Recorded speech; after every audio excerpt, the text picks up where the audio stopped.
Lucy's bleeding fingers scrabbled against the cold sandstone of the crumbling press-house wall, finally prying loose the unmortared block. Outside in the damp grass, the Duke's steward was already pacing the overgrown orchard, smugly waiting for her to surrender this worthless plot of dying apple trees. He didn't know what she was about to pull from the dark cavity.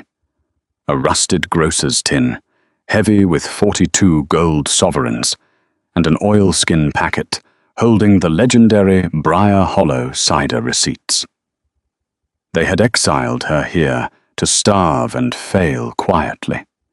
Instead, they had unknowingly handed her the key to an empire.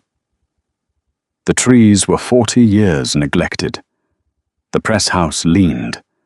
The cottage roof let in the rain in 3 separate places, and the Duke, when he signed the paper, had smiled the small, pinched smile of a man who believed he was watching a young woman walk very calmly toward her own public disgrace.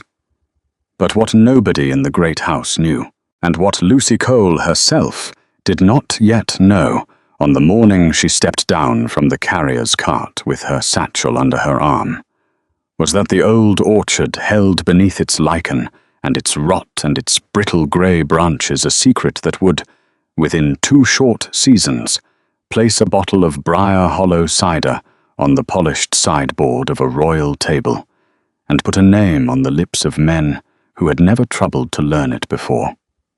So settle in, pour yourself something warm, and stay close, because this is a story worth the sitting. And before we begin, if you enjoy tales of quiet women and stubborn land and the small revenges of good work, do consider subscribing and let us know in the comments where in the world you are watching from tonight, because the fire is lit and there is room enough at the hearth for all of us. This is the story of Lucy Cole, who was 24, and of the orchard nobody wanted, and of the cider that changed everything. And it begins, as most such stories do, not with the gift, but with the losses that made a young woman ready to receive one. It begins in a kitchen in the village of Netherford, some 11 miles north of Briar Hollow, across the low chalk downs, where Lucy had spent the first 16 years of her life as the only daughter of a carter and a lairess, and where the smell of yeast and green apples had followed her into every dream she could remember. It begins with a mother buried in 1858, and a father broken by the same fever. 3 winters later, and with the woman who took the orphaned girl in when the parish would have sent her to the workhouse. A small, straight-backed widow of 62 named Mrs. Harbottle, who had been cook and still roomkeeper at the Briar Hollow Dower House for 31 years, and who possessed in her spare cottage on the lane behind the church a set of copper preserving pans, a shelf of muslin-wrapped receipts, and an unshakable conviction that a girl with clever hands need never go hungry in this world, if only she was taught properly what to do with them. It was Mrs. Harbottle who set the paring knife into Lucy's palm at the age of 11, and Mrs. Harbottle, who over the 8 years that followed would teach her nearly everything a countrywoman could need to know about the turning of fruit into something that outlasted the season it came from. The knife itself was a plain thing, 6 of Sheffield steel, with a scarred boxwood handle darkened by 40 years of use, and it had belonged first to Lucy's mother, who had used it for peeling potatoes and paring the wax from cheese rind, and then, after her death, to Mrs. Harbottle, who had kept it clean and oiled in a drawer until the girl was old enough to be trusted with an edge. Mrs. Tarbottle had returned it to Lucy on her 14th birthday, wrapped in the same square of unbleached linen it now travelled in, and she had said only, "Your mother's hand was on this, and now yours is, and mind you, keep it sharp, because a dull knife is a coward's tool." Lucy had never forgotten the sentence, and she had never in the 10 years since let the blade go blunt.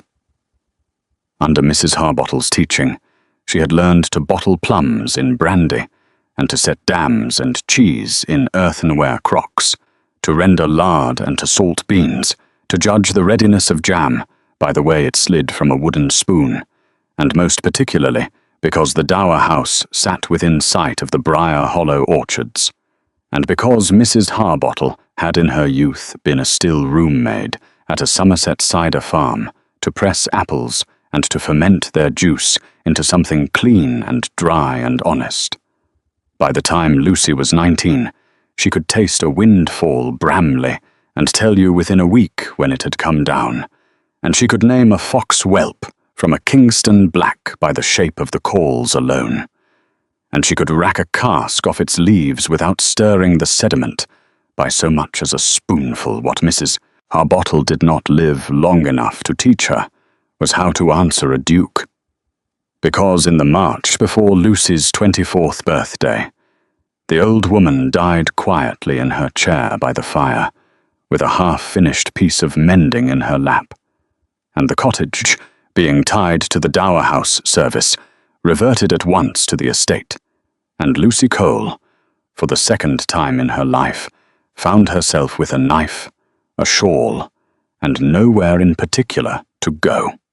The estate steward came to the cottage on the 3rd morning after the burial, and he did not knock so much as scrape the door with his knuckle and open it in the same motion as men who carry estate business are apt to do. He was a lean man of about 50, in a good black coat gone shiny at the elbows, and his name was Mr. Page, and he had a folded paper in his hand, and an expression that he had arranged carefully on the walk from the gatehouse. He said good morning to Lucy in the tone one uses at a sick room, and then he said that his Grace had considered the matter of the cottage, and that as she was aware, the teeny was tied to Mrs. Harbottle's service and did not descend, and that the estate would require the rooms cleared within the week for the incoming under-housekeeper. He said all of this looking at the mantel shelf rather than at Lucy. And when he had finished, he laid the paper on the deal table and smoothed at once with the flat of his hand, as though the smoothing were part of the message. Lucy did not sit down, and she did not stand up any straighter than she already stood. She said, "I understand, Mr. Padett," and she said it in the same voice she used for the butcher and the coalman, and she asked him whether an inventory would be made, or whether she was to leave the copper pans and the crocks as they stood. He seemed relieved to be asked something practical. He said the copper was estate copper and would be counted, and the crocks she might take if she had a means of moving them, and the mending in the work basket was her own. Then he coughed once into his fist, and said that his Grace had, in view of the long service of the late Mrs. Harbottle, considered a small provision for her charge. And here he unfolded the second sheet, and read it aloud in a level, clerkly voice. The provision was the orchard at Briar Hollow, some 23 acres of unpruned apple trees on the western edge of the estate, together with the cottage and press house presently standing thereon, granted freehold to Miss Lucy Cole, spinster of the parish of Netherford, in full and final settlement of any claim, expectation, or acknowledgement whatsoever. He read the sentence again to be sure she had heard it, and he watched her face for the collapse he had been sent to witness. Lucy said, "Thank you, Mr. Padett. I will sign for it."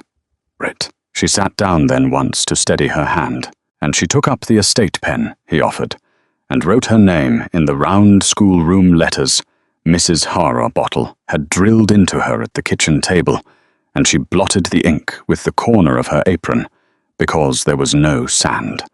Mr. Padett folded the counterpart and put it back into his coat, and he said, not unkindly, that the carrier's cart went south on Fridays, and would take her as far as the Briar Hollow Lane for 6pence, and then he let himself out, and shut the door behind him, with the softness men use when they are glad to be gone. Lucy sat at the table for perhaps half a minute after he left. Then she stood up, and she washed the 2 cups that were on the drainer, and she began. She was practical about the packing, because there was not much to pack. She took Mrs. Tarbottle's shelf of muslin-wrapped receipts down one by one, and tied them into a bundle with garden twine. She took the paring knife from the drawer where it lived at night, and wrapped it in its linen square and laid it at the bottom of the canvas satchel.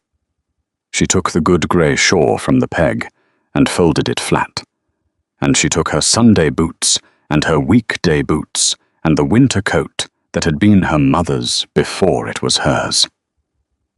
She sewed the 7 pounds and 4 shillings that remained of Mrs. Harbottle's tin into the hem of the travelling coat with small, tight stitches, and she pricked her thumb once and sucked the blood off without breaking rhythm. The 3 earthenware crocks she gave to the vice's wife, because there was no way to move them 11 miles by cart without cracking, and the vice's wife took them with a look that meant more than she said. On the Thursday evening, Lucy walked up to the churchyard and stood for a while by the 2 graves that mattered to her. Her mother's under the yew and Mrs. Harbottle's, still raw and unturfed by the wall, and she said nothing aloud because there was no one to hear it, and she was not in the habit of speaking to the dead. She went back to the cottage and slept on the floor in her coat, because the bed had been stripped and folded for the incoming under-housekeeper, and she was awake before the light. The carrier's cart was a broad, low wagon drawn by a bay mare gone grey about the muzzle, and it left Netherford at 6 on the Friday morning in a fine, spitting rain that was not quite committed to falling. The carrier was a man called Weeks, who knew Lucy by sight and asked no questions beyond her destination, and he handed her up onto the plank seat and set her satchel between her feet and clucked at the mare, and they went. The lane out of Netherford climbed for a mile between hedges of blackthorn, just breaking into leaf, and then it opened onto the low chalk downs that lay between the village and Briar Hollow, and Lucy watched the country she had known all her life fall away behind her shoulder without turning her head to look at it.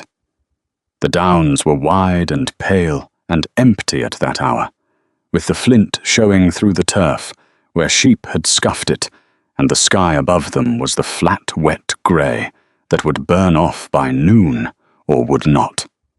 And either way, it made no difference to the mare's pace. They passed a shepherd with a dog and a flock of South Downs moving slowly northward, and they passed a milestone cut with the figure 7, and they passed a rookery in a stand of beeches where the birds were quarrelling over last year's nests.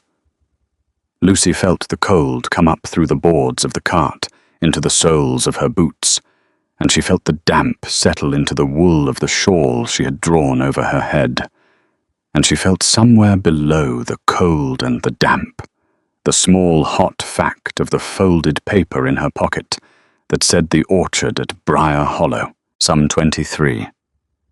Acres of unpruned apple trees on the western edge of the estate was hers. Weeks stopped once at a stone trough to water the mare, and he offered Lucy a heel of bread and a piece of hard yellow cheese out of a napkin.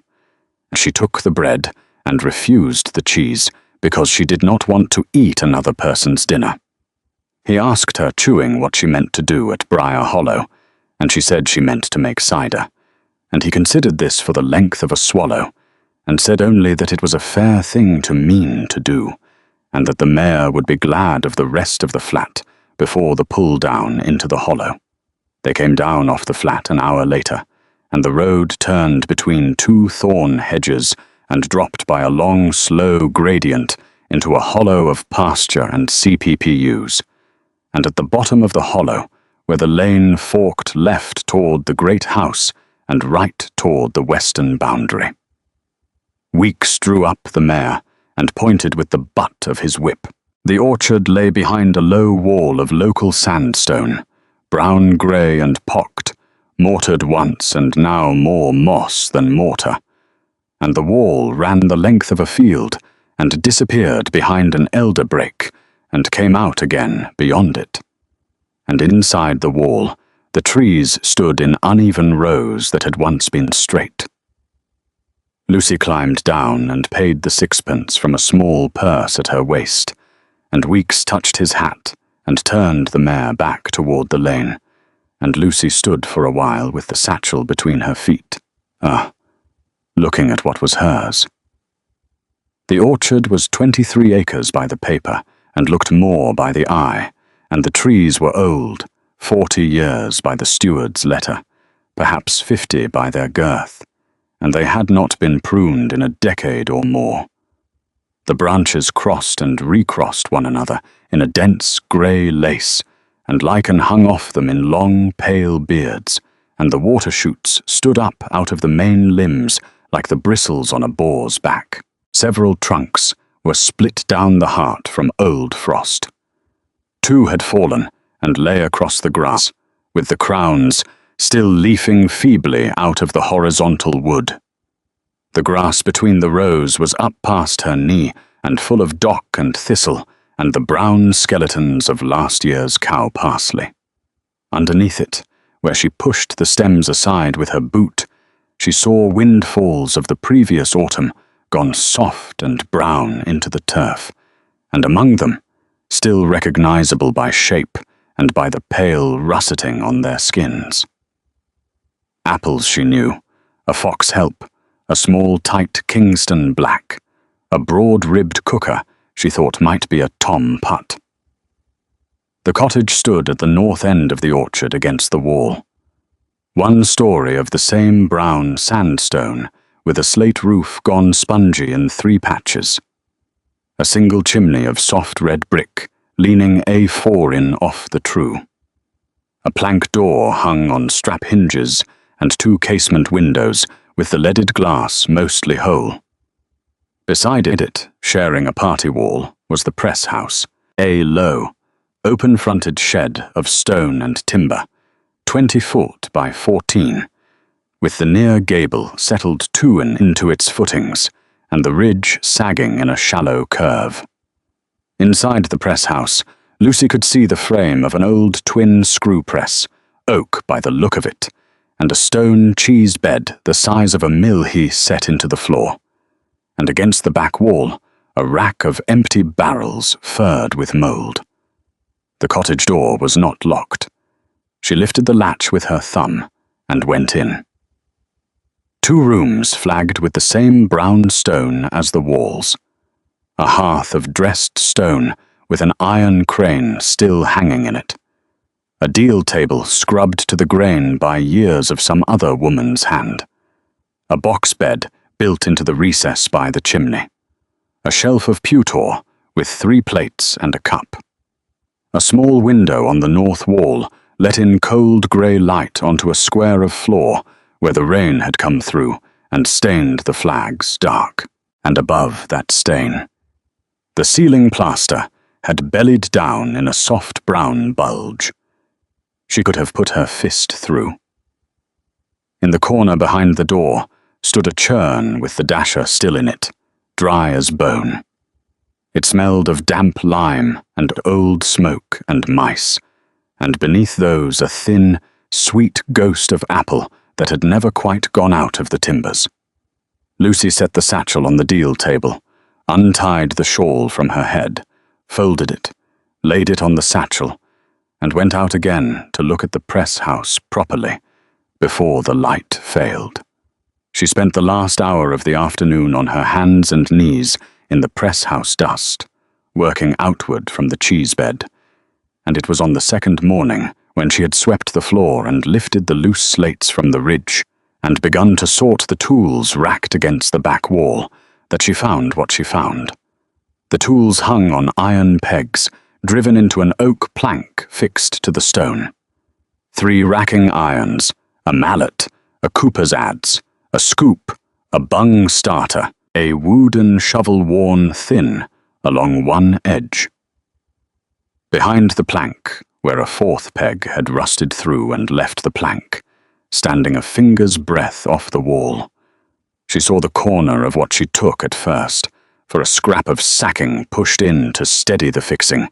She worked the plank loose with the adze, lifted it down, and found that a stone in the wall behind it had been cut out and reset dry without mortar, and that the stone came away in her hands with a small, dry grating sound, and left a cavity the size of a bread crust gone stiff with age, was a small tin box of the kind grocerers used for tea. Beside the tin, tied with thread twine, was a packet of papers folded in an oilskin. Beside the papers, in a nest of straw so old it broke to powder when she touched it, was a stone ware bottle sealed with wax, unlabeled, dark with the interior stain of what had once been cider. Lucy carried all 3 items to the cottage table and laid them out in the grey morning light. She opened the tin first, because a tin was the simplest thing. Inside the tin, in 3 neat rolls tied with red thread, were sovereigns.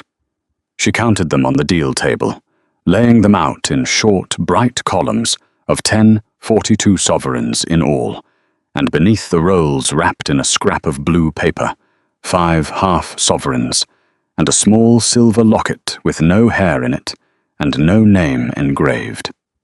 She counted the money again to be sure, and it came to 410 shillings, and she sat down on the bench because her knees had gone loose.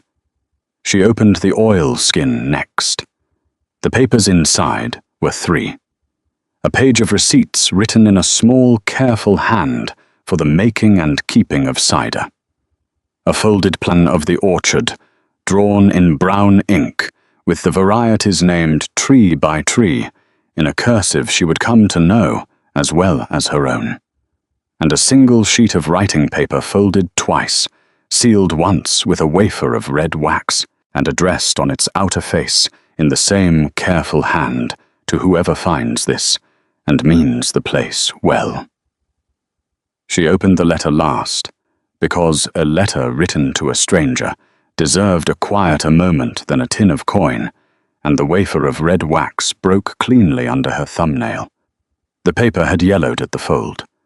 The hand inside was the same small, careful hand she had already seen on the plan of the orchard. My name is Anne Meridew, and I have kept this orchard and this press for 39 years. I came here a widow in the year 1817, with a good husband, 3 months in the ground, and no child living, and I stayed because the trees were kind to me when nothing else was. The 410 shillings in the tin is what I have put by against a bad year that never came, and I leave it now to whoever finds this, and means the place well. Prune hard in February. Do not let the grass seers turn cattle in among the young grafts. The fox whelp by the north wall wants a companion, or she will not set. There is good cider in these trees if a patient hand will wait for it.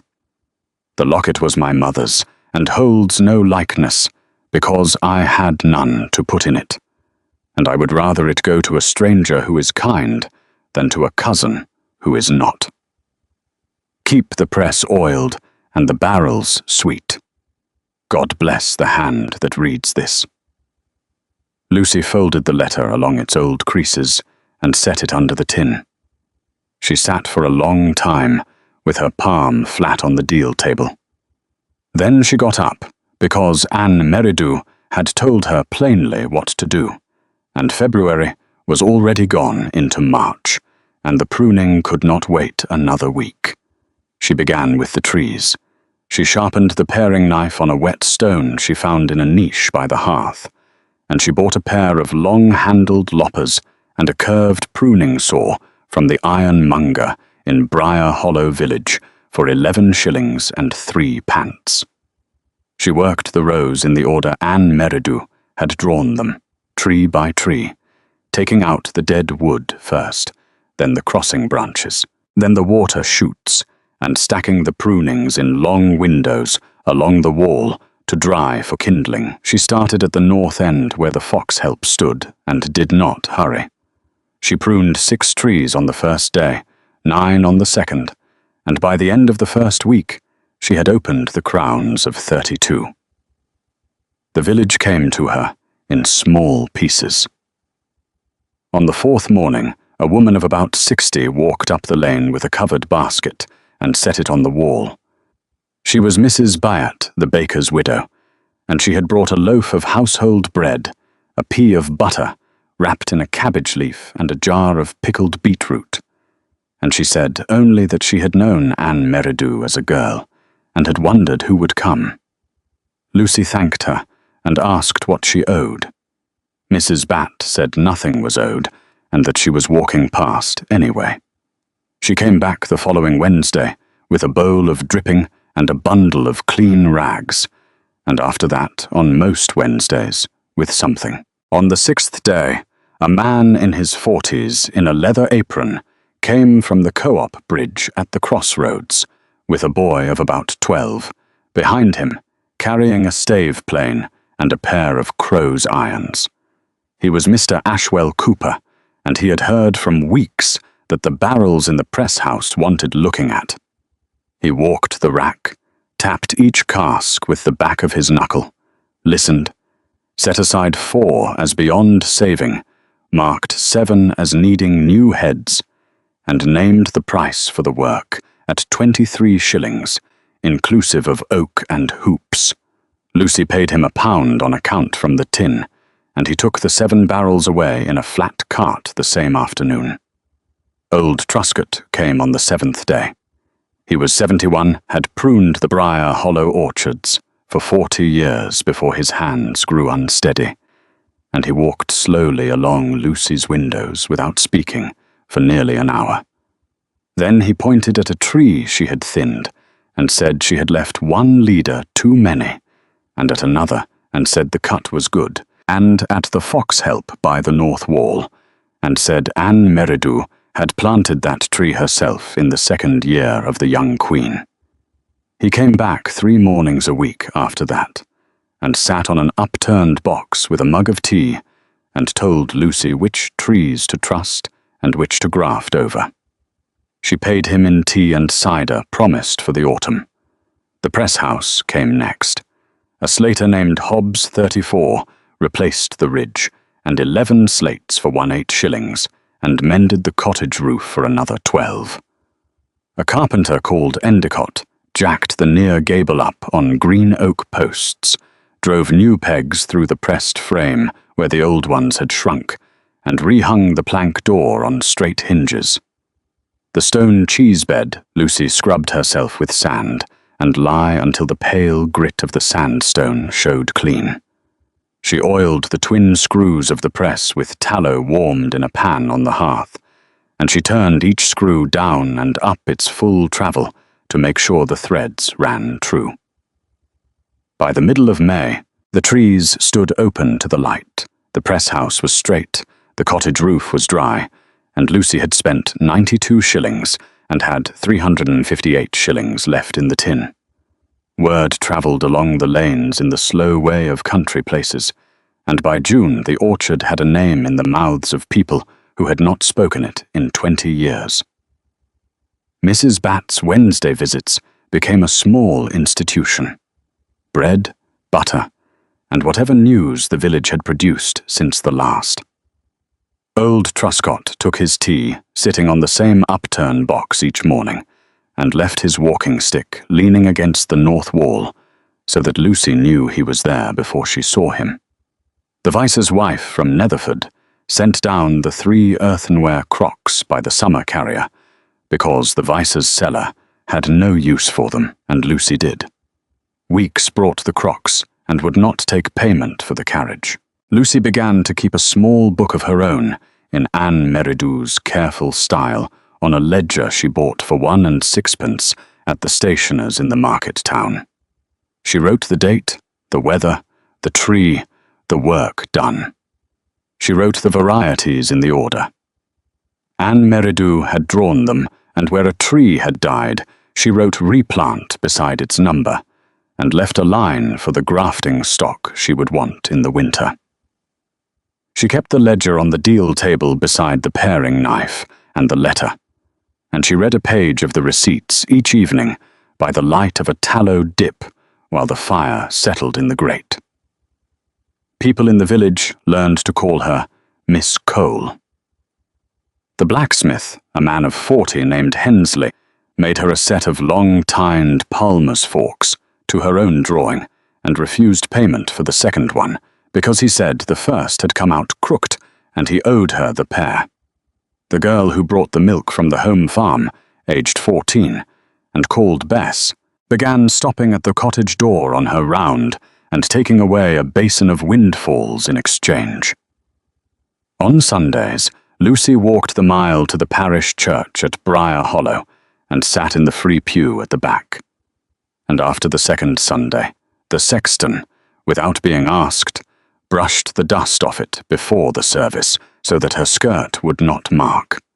Small things, all of them, and none of them named as kindness by anyone, and together they became the shape of her days. The first pressing came in the 3rd week of October, and the fruit came in heavier than Lucy had dared to write in the ledger. Old Truscott stood by the press-house door with his walking stick under his elbow and watched as the pomace forks turned the first cheese, and he said only that the smell was right. Lucy pressed the fox help by the north wall separately, as Anne Meridew's plan had instructed, and blended it with a measure of Kingston black and a smaller measure of the Tom Putt, because the receipts in the small, careful hand said that was where the balance sat. She racked the young cider off its leaves into the 7 barrels Mr. Ashwell had new-headed, and she wrote the date, the weather, and the specific gravity in her ledger beside the tree numbers of the fruit that had gone into each cask. By Candlemas, the barrels had cleared to a colour like weak tea held up to a window, and the taste when Lucy drew a glass with the racking iron was dry apple forward and finished with a small, clean bitterness that stayed a moment on the tongue, and then let go. A gentleman guest at the great house, a Mr. Lambert of the board of green cloth, tasted a bottle at the Michaelmas dinner the following year, having been served it by a footman who had bought a case privately from Lucy at the cottage door, and Mr. Lambert wrote to a purveyor in Piccadilly, and the purveyor wrote to Lucy, and by the spring of that year, a dozen of Briar Hollow cider stood on a polished sideboard at Windsor, and was poured at a small supper for the household of the Prince of Wales. The purveyor's second order was for 6 dozen, and the third for 12. And the label Lucy had drawn herself in brown ink, Briar Hollow Orchard, Miss L. Cole Keeper, began to appear in the windows of 2 houses in St. James's. The Duke came down to the orchard himself on a bright afternoon in May, on foot with only his steward, Mr. Paddock, a pace behind him. Lucy was on a short ladder among the fox helps, tying in a graft with wax cloth. She came down when she saw them, wiped her hands on her apron, and said, "Good afternoon." The Duke said he had been informed that a cider from his western boundary was being served at court. Lucy said that was so. The Duke stood a long moment looking up into the opened crown of Anne Meridew's tree, and then he said the estate would be glad to purchase a regular supply for the great house sellers if terms could be agreed. Lucy said terms could be agreed. She named a price. The Duke did not haggle. Mr. Paddock wrote it down in a small book, and they walked back up the lane. That evening, Lucy sat at the deal table by the light of a tallow dip and laid 3 things in a row on the scrubbed wood. Her mother's paring knife in its linen square, Anne Meridew's silver locket on its thin, worn chain, and Anne Meridew's letter folded along its old creases. 2 women she had never met in the same life, one who had put a knife into a child's hand, and one who had put a tin of sovereigns into a stranger's wall. And both of them had believed that a girl with a clever hand and a patient temper would find her way to something worth keeping. Lucy Cole was 25 now, and she had been handed 23 acres of unpruned trees to shame her, and she had pruned them and pressed them and put the cider into bottles that stood on a sideboard in a room she would never enter. It was the best insult anyone had ever paid her. If this story stayed with you, take a moment to press the subscribe button and share it with someone who believes, as Anne Meridew believed, and as Mrs. Tarbottle believed, that quiet work outlasts loud judgment. Leave a small note in the comments and tell us where you are watching from tonight. The village, the town, the country, the kitchen table, the long drive home. Because we like to know who is sitting with us by the fire. Tell us, too, the name of the person who first put a good tool into your hand and trusted you to keep it sharp. Whether that tool was a knife, a needle, a pen, a ledger, a spade, or only a steady word spoken at the right moment. Those are the people we carry forward without noticing, and it is worth naming them aloud when we can. And before you go, sit with this question a little while, the way Lucy sat with hers at the deal table by the tallow dip. What is the neglected thing in your own life? The overgrown corner, the shut-up room, the letter unopened, the skill half remembered, the piece of ground someone handed you as a burden that might, with patient hands and a season or two of quiet labor, turn into the thing that finally makes your name known to yourself. Nobody is coming down the lane with a folded paper to grant it to you outright. Nobody handed it to Lucy either in any way that was meant kindly. The gift was disguised as a shaming, and the shaming turned in her hands into a freehold, a livelihood, a name spoken with respect in rooms she had never entered, and a fire in a hearth that was her own. The trees had been waiting 40 years for someone to see them. The tin had been waiting in the wall for 39. The knife had been waiting in a drawer for 3. What is waiting for you? And how long has it been waiting? And what would it take this week to walk out to it and begin? Stay close to us here, and we will tell you another story, soon, of another quiet woman, and another unwanted place, and another patient turning of the wheel from loss into